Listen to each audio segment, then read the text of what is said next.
আজ আমি তোমাদের ব্লক পদ্ধতি অবলম্বনে এই ছবিটি অঙ্কন করে দেখাবো।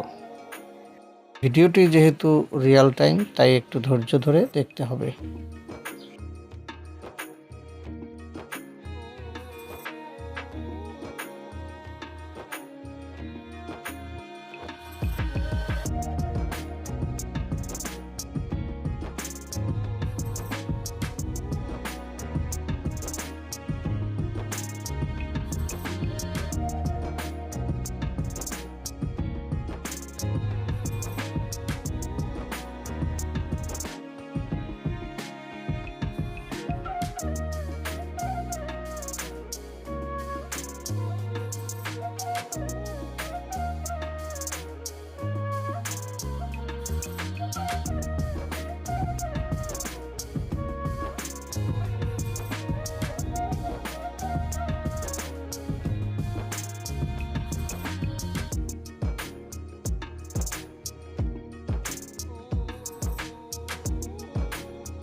তো বন্ধুরা, এই ছবিটি আঁকার জন্য আমি যেসব ব্লকগুলো নিয়েছি সেটাই আমি এখানে দেখাবো।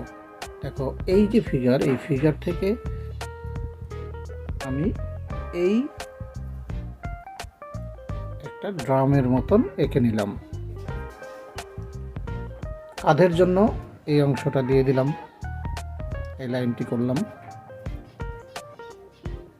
এবার কাঁধের থেকে ডানা নিচের নামবে যেভাবে আছে, অর্থাৎ অ্যাকর্ডিং টু প্রপোর্শন অনুযায়ী আমরা যেটা যেটা পাচ্ছি সেটাই আমি লাইন করছি।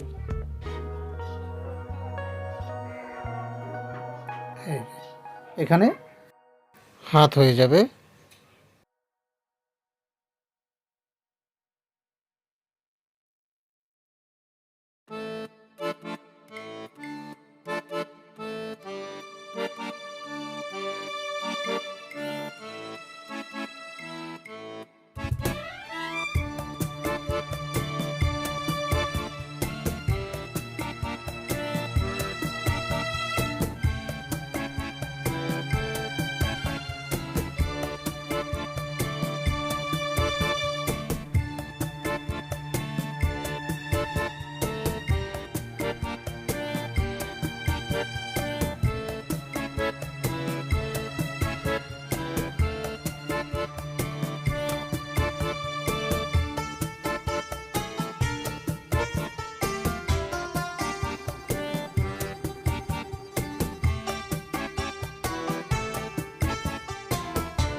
সো গাইস, এই ছিল আজকের ভিডিওটি কেমন লাগলো কমেন্ট করে জানিও।